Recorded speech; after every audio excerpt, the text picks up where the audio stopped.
Well, how many of you have been living in the kingdom? Remember, that's been our theme this month. If you weren't here last week, I'll give you that opportunity to skate. But our theme this month is to living in the kingdom. And I trust that you think about that on more than just Sunday, that you recognize and you accept that truth, that wherever I am living in this abundant, beautiful, dynamic, fantastic kingdom. So our topic this morning is entitled Receiving Grace. What do you think about grace? You have some opinion on what God's grace is? Do you believe that you have to do something to deserve it? Do you have to be good enough? Do you have to earn it in any way? Good. I saw one person's head shaking no. And that's a good thing, because it doesn't come with any prerequisite. It has no stipulations at all. But the point of it is that it's always there. But like any gift, in order to experience it, we must receive it. We must allow it to come into operation in our lives. I want to read you what Joel Goldsmith wrote in the introduction to Practicing the Presence. God is. Of that you may be sure. This is only true in your experience, however, in the degree in which you contemplate, meditate, and keep your mind stayed on God, living, moving, and having your being in the conscious realization that God will never leave you nor forsake you. God's grace is your sufficiency. But this is only made practical in your life by your contemplation of that grace.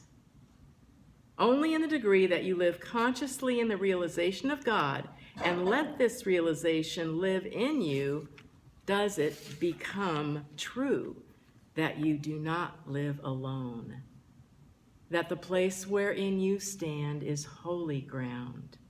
For God is with you, and he will never leave nor forsake you.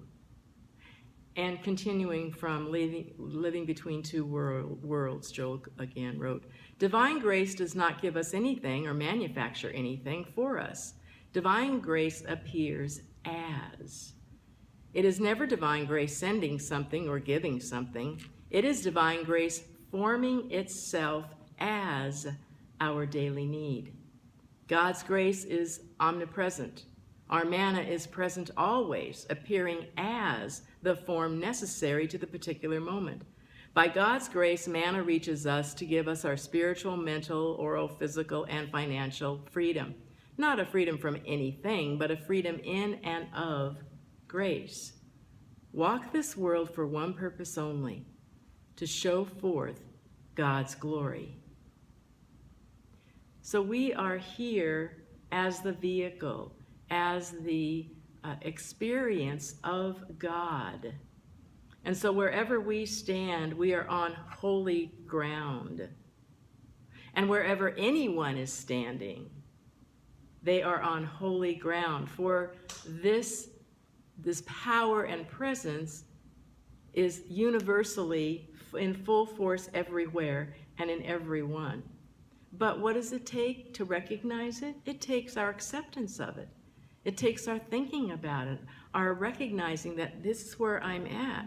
We need to contemplate it. We need to bask in it. How many times have you been somewhere and there's been something right in front of your face and you didn't even see it?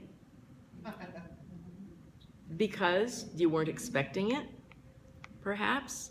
But our perception, the way we see things can be all around us. And unless you actually focus in on it, it doesn't exist for you. I was putting on some makeup the other day, and I'm looking in the mirror, and I'm looking at my eyes because I'm putting mascara on my eyelids, right? And so, but it dawned on me that if I focused on the mirror, I'm thinking, oh wow, there's all these spots on the mirror. But I thought, well, I'm not looking at the mirror, I'm looking at me. But it was interesting how I was able to move back and forth, move in and out of that perception of what I was seeing. And I thought, well, I don't want to look at the spots. I want to look at my eyes, And how many times do we do that in life? To what are we really looking at? What do we want to see? What do we want to focus on? That's our challenge. And that's really why we are able to, in this life, move through all sorts of levels of consciousness at any one time.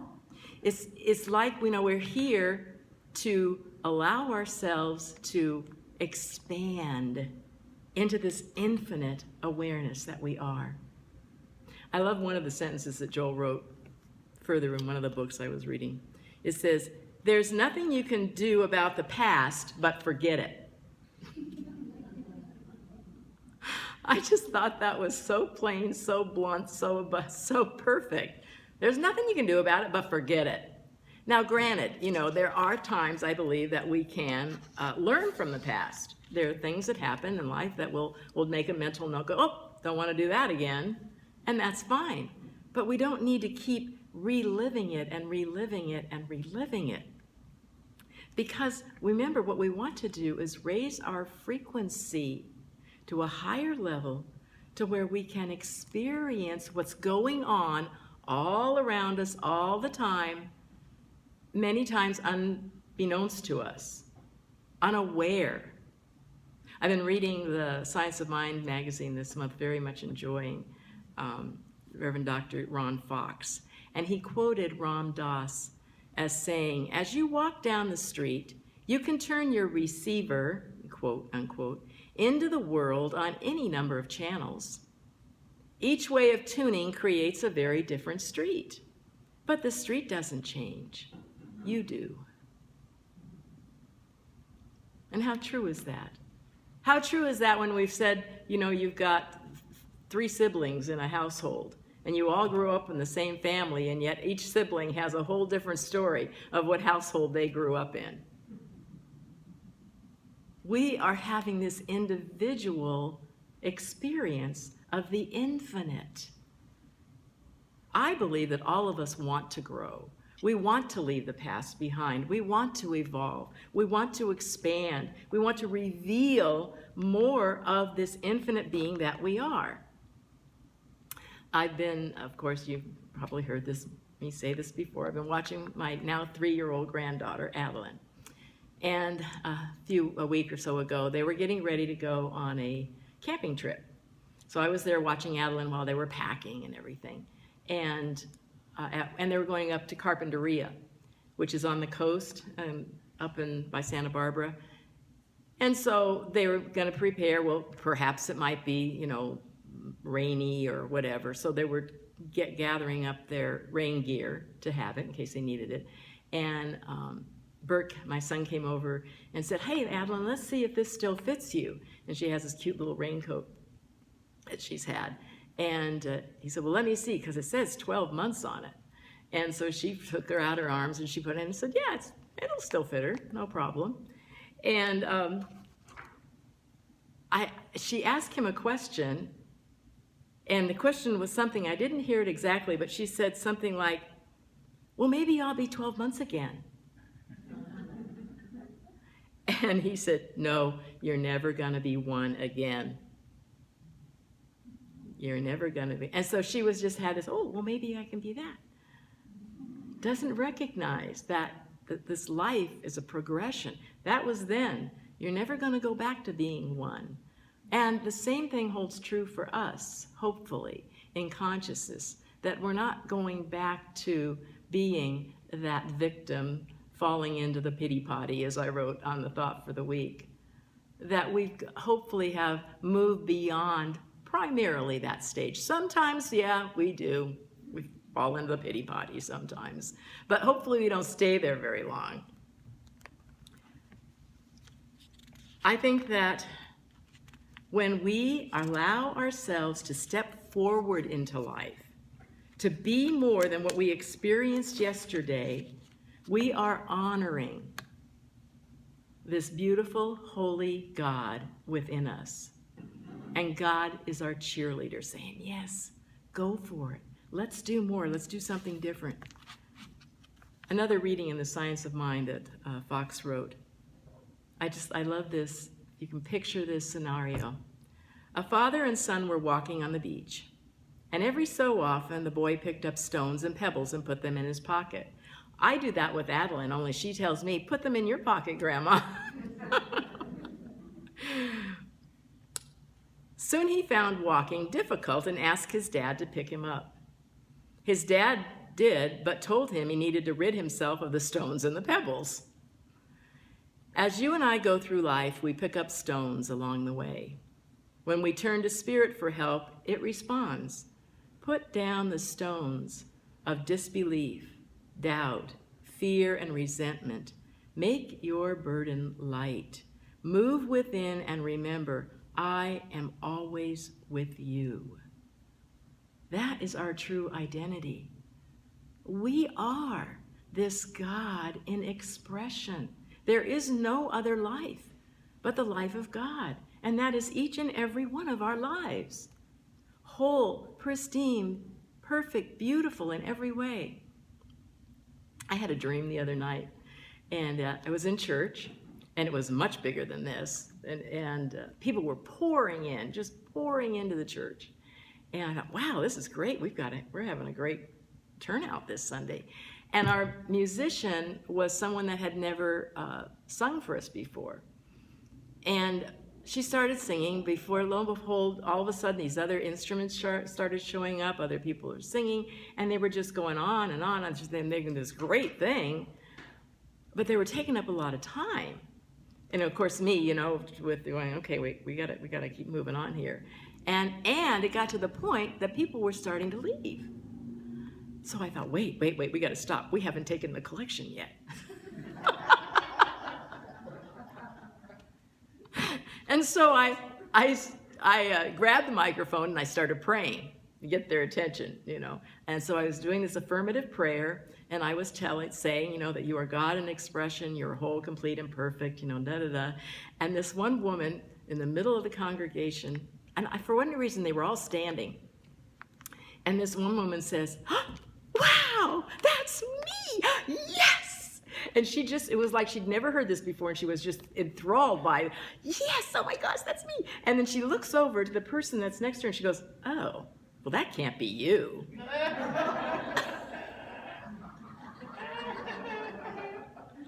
And I'm up in front, right? And I'm doing this prayer, and I heard this. I saw it, and I heard it. And I'm like trying to compose myself, okay? You cannot lose it here. You cannot lose it, because I thought it was pretty darn funny. And sure enough, I started just cracking up in the middle of this prayer in my dream and just lost it completely. And but that goes to show you, I don't know where that came from, but it does go to show you how folks can think that, now granted, I believe where she was speaking from was her ego and not her true whole holy self. But that's the way many people do respond, is from their ego self and comparison. Oh, look at me. Or it could be the other way around. Oh, that's you, but not me, depending on the day, I suppose.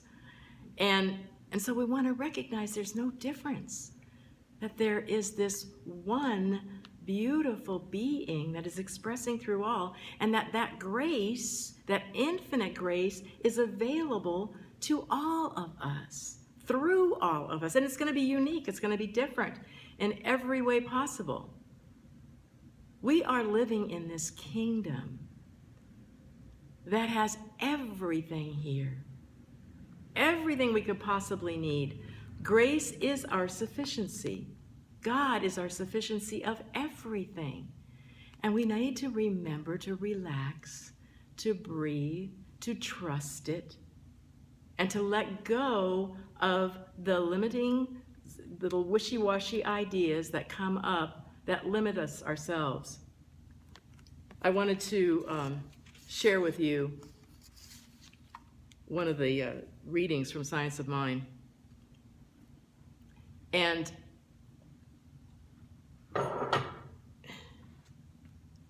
it's the message actually of today. And I hope that it that it sparks some inspiration in you. It starts with this quote from Emmett Fox. Whatever enters your life is but the material expression of some belief in your own mind. The kind of body you have, the kind of home you have, the kind of work you do, the kind of people you meet are all conditioned by and correspond to the deepest mental concepts you hold.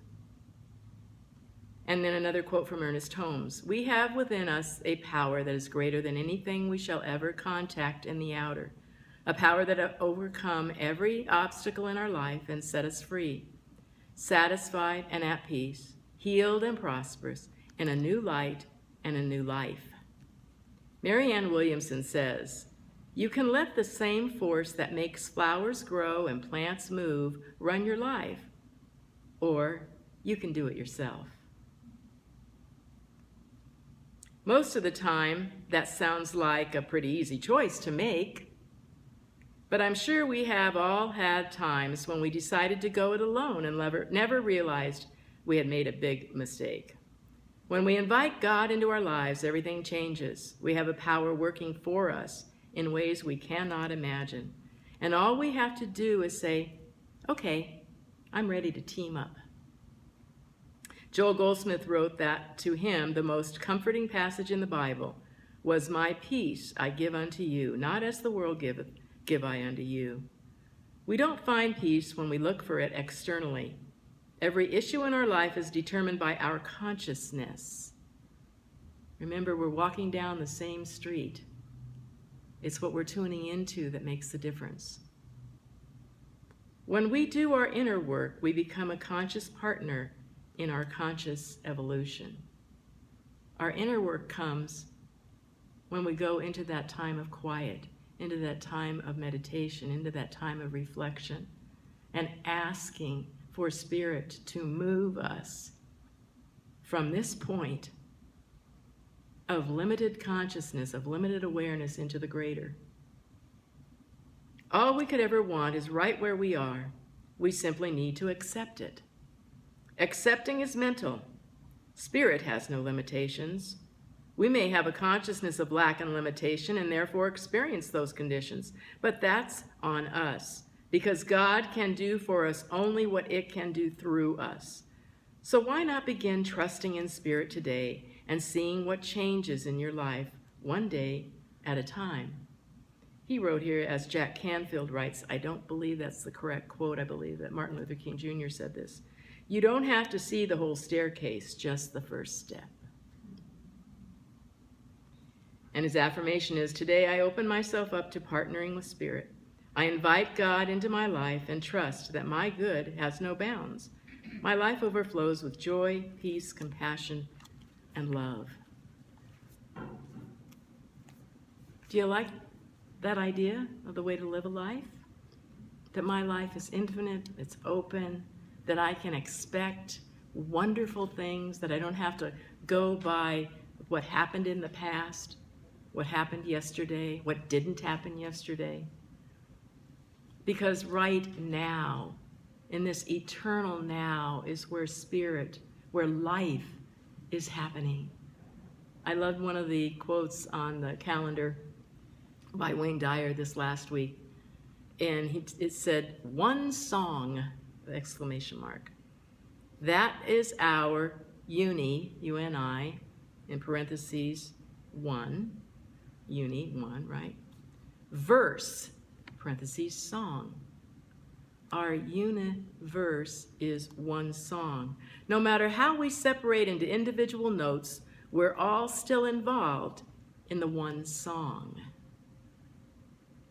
As many years singing with a choir as I have done, you hear all the different songs, all the different notes that are coming from the people around you in that choir.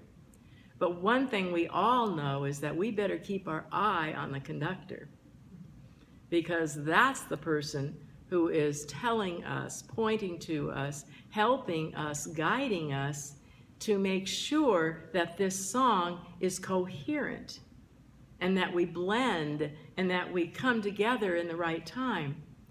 that conductor of our lives is within us. It's our God self. It never leaves us. It is always guiding us, giving us that little indication. But we need to be receptive to it.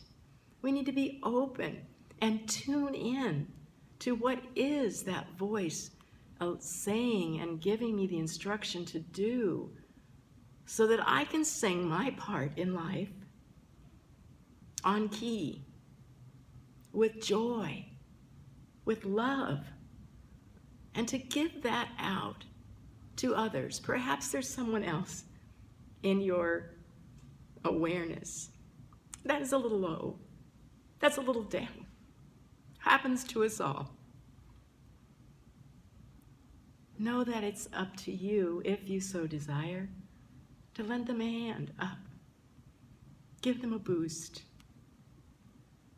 Show them, tell them, in one way or another, that you are on holy ground, and that you will never, ever be separate from the good that is living through you now.